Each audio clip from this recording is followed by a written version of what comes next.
We see with the eyes, but we see with the brain as well. And seeing with the brain is often called imagination. And we are familiar with the landscapes of our own imagination, our inscapes. We've lived with them all our lives. But there are also hallucinations as well. And hallucinations are completely different. They don't seem to be of our creation. They don't seem to be under control. They seem to come from the outside and to mimic perception. So I'm going to be talking about hallucinations and a particular sort of visual hallucination which I see among my patients. A few months ago, I got a phone call from a nursing home where I work. They told me that one of their residents, an old lady in her 90s, was seeing things. And they wondered if she'd gone bonkers, or because she was an old lady, whether she'd had a stroke or whether she had Alzheimer's. And so they asked me if I would come and see Rosalie, the old lady. I went in to see her. It was evident straight away that she was perfectly sane and lucid and of good intelligence, but she'd been very startled and very bewildered because she'd been seeing things. And she told me, the nurses hadn't mentioned this, that she was blind, that she had been completely blind from macular degeneration for 5 years, but now, for the last few days, she'd been seeing things. So I said, what sort of things? And she said, people in Eastern dress, in drapes, walking up and down stairs. A man who turns towards me and smiles, but he has huge teeth on one side of his mouth. Animals, too. I see a white building, it's snowing, a soft snow. I see this horse with a harness dragging the snow away. Then one night, the scene changes. I see cats and dogs walking towards me. They come to a certain point and then stop. Then it changes again. I see a lot of children. They're walking up and down stairs. They wear bright colors, rose and blue, like Eastern dress. Sometimes, she said, before the people come on, she may hallucinate pink and blue squares on the floor, which seem to go up to the ceiling. So I said, is this like a dream? And she said, no, it's not like a dream. It's like a movie. She said it's got color, it's got motion, but it's completely silent, like a silent movie. And she said, it's a rather boring movie. She said, all these people with Eastern dress, walking up and down, very, very repetitive, very limited. And she had a sense of humor. She knew it was a hallucination, but she was frightened. She'd lived 95 years and she'd never had a hallucination before. She said that the hallucinations were unrelated to anything she was thinking or feeling or doing, that they seemed to come on by themselves or disappear. She had no control over them. She said she didn't recognize any of the people or places in the hallucinations, and none of the people or the animals, well, they all seemed oblivious of her. And she didn't know what was going on. She wondered if she was going mad or losing her mind. Well, I examined her carefully. She was a bright old lady, perfectly sane. She had no medical problems. She wasn't on any medications which could produce hallucinations, but she was blind. And I then said to her, I think I know what you have. I said there is a special form of visual hallucination which may go with deteriorating vision or blindness. This was originally described, I said, right back in the 18th century by a man called Charles Bonnet. And you have Charles Bonnet syndrome. There's nothing wrong with your brain, there's nothing wrong with your mind. You have Charles Bonnet syndrome. And she was very relieved at this, that there was nothing seriously the matter, and also rather curious. She said, who is this Charles Bonnet? She said, did he have them himself? And she said, tell all the nurses that I have Charles Bonnet syndrome. I'm not crazy, I'm not demented, I have Charles Bonnet syndrome. Well, so I did tell the nurses. Now, this for me is a common situation. I work in old age homes largely. I see a lot of elderly people who are hearing impaired or visually impaired. About 10% of the hearing impaired people get musical hallucinations. And about 10% of the visually impaired people get visual hallucinations. You don't have to be completely blind, only sufficiently impaired. Now, with the original description in the 18th century, Charles Bonnet did not have them. His grandfather had these hallucinations. His grandfather was a magistrate, an elderly man. He'd had cataract surgery. His vision was pretty poor. And in 1759, he described to his grandson various things he was seeing. The first thing he said was he saw a handkerchief in midair. It was a large blue handkerchief with 4 orange circles, and he knew it was a hallucination. You don't have handkerchiefs in midair. And then he saw a big wheel in midair. But sometimes he wasn't sure whether he was hallucinating or not, because the hallucinations would fit in the context of the visions. So on one occasion, when his granddaughters were visiting him, he said, "And who are these handsome young men with you?" And they said, "Alas, Grandpapa, there are no handsome young men." And then the handsome young men disappeared. It's typical of these hallucinations that they may come in a flash and disappear in a flash. They don't usually fade in and out. They're rather sudden, and they change suddenly. Charles Lulin, the grandfather, saw hundreds of different figures, different landscapes of all sorts. On one occasion, he saw a man in a bathrobe smoking a pipe and realized it was himself. That was the only figure he recognized.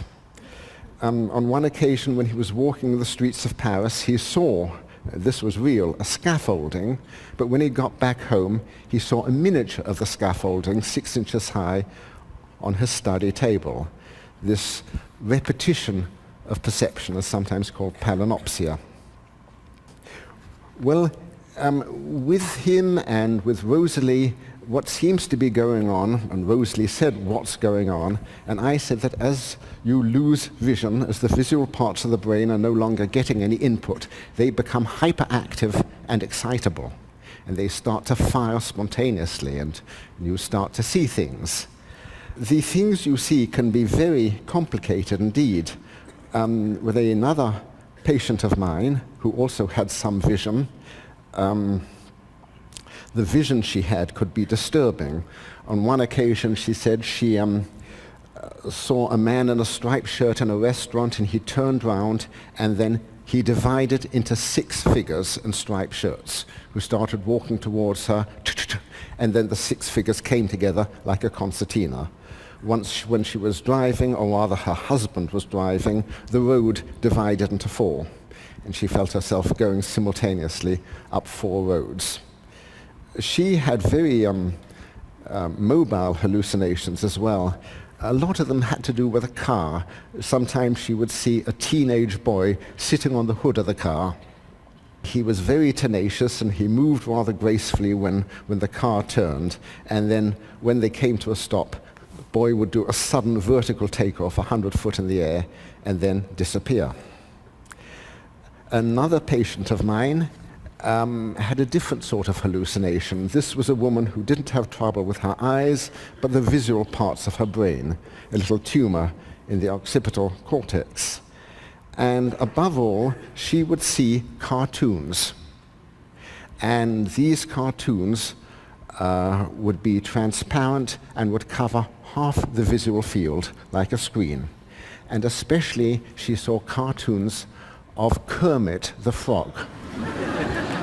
Now, I don't watch Sesame Street, but she made a point of saying, "Why Kermit?" She said, "Kermit the Frog means nothing to me." You know, I mean, I was wondering about Freudian determinants. Why Kermit?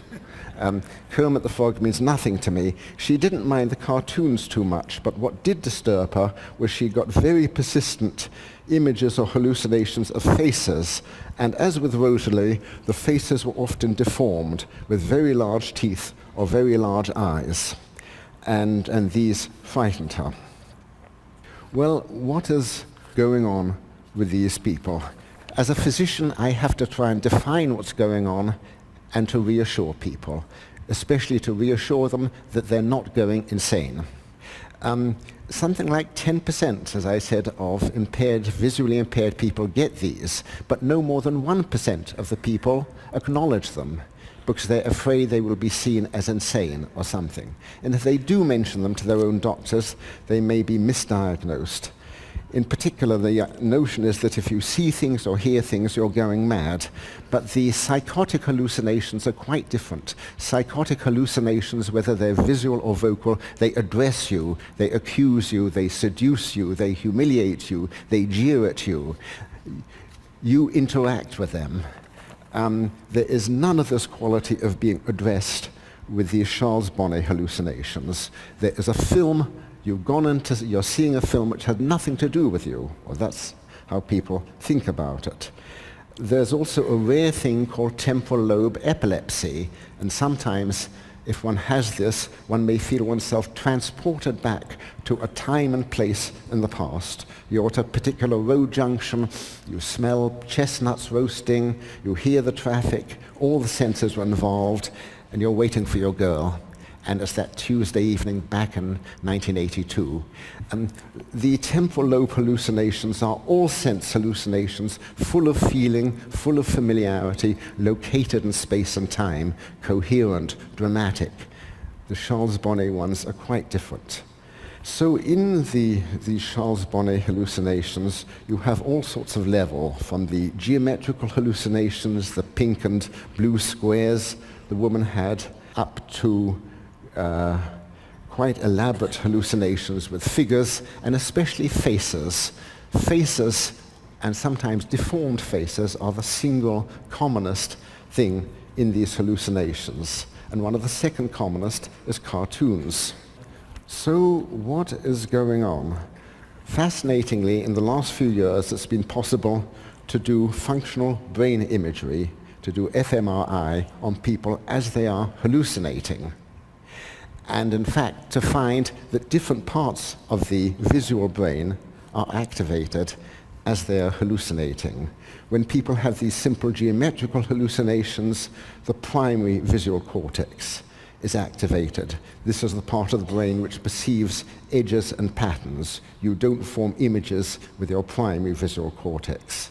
When images are formed, a higher part of the visual cortex is involved in the temporal lobe. And in particular, one area of the temporal lobe is called the fusiform gyrus. And it's known that if people have damage in the fusiform gyrus, they may lose the ability to recognize faces.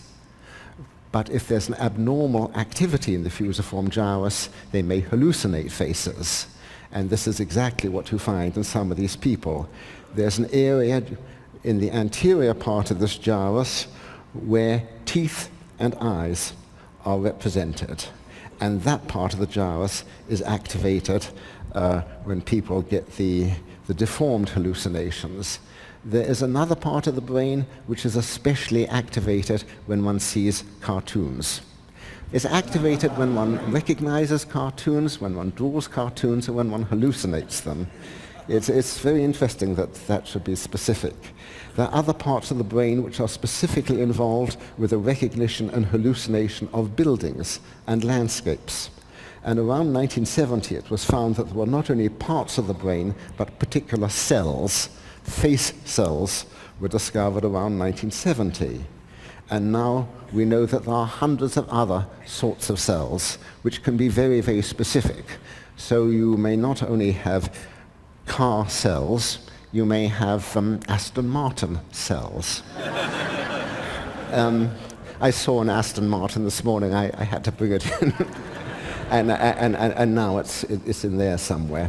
So now at this level, in what's called the infratemporal cortex, there are only visual images or figments or fragments. It's only at higher levels that the other senses join in and there are connections with memory and emotion. And in the Charles Bonnet syndrome, you don't go to those higher levels. You're in these levels of inferior visual cortex where you have thousands and tens of thousands and millions of images or figments or fragmentary figments, all neurally encoded in particular cells or small clusters of cells. Normally, these are all part of the integrated stream of perception or imagination, and one is not conscious of them.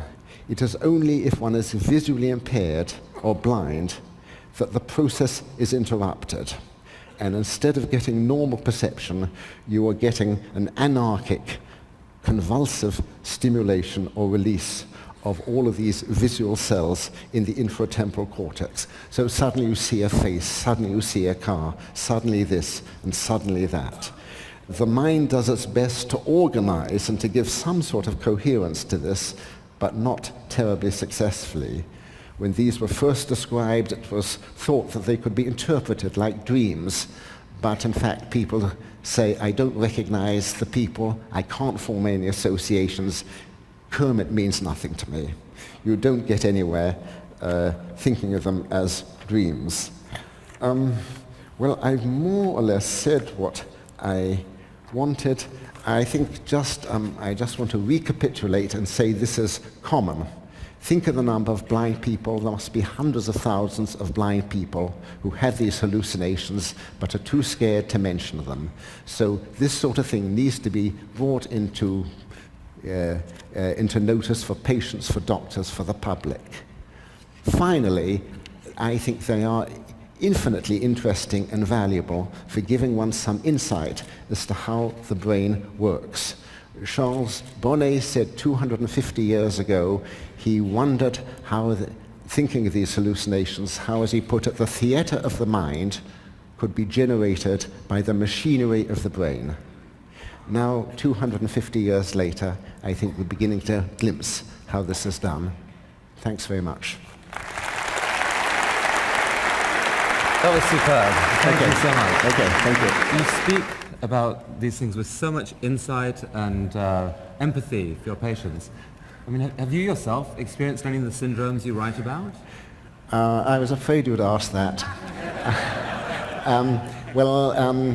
Yeah, a lot of them, and actually I'm a little visually impaired myself. I'm blind in one eye, I'm not terribly good in the other, and I see the geometrical hallucinations, but they stop there. And they don't disturb you? Because you understand what's doing it, it doesn't make you worry? Well, they don't disturb me any more than my tinnitus, which I ignore. They occasionally interest me. I have many pictures of them in my notebooks.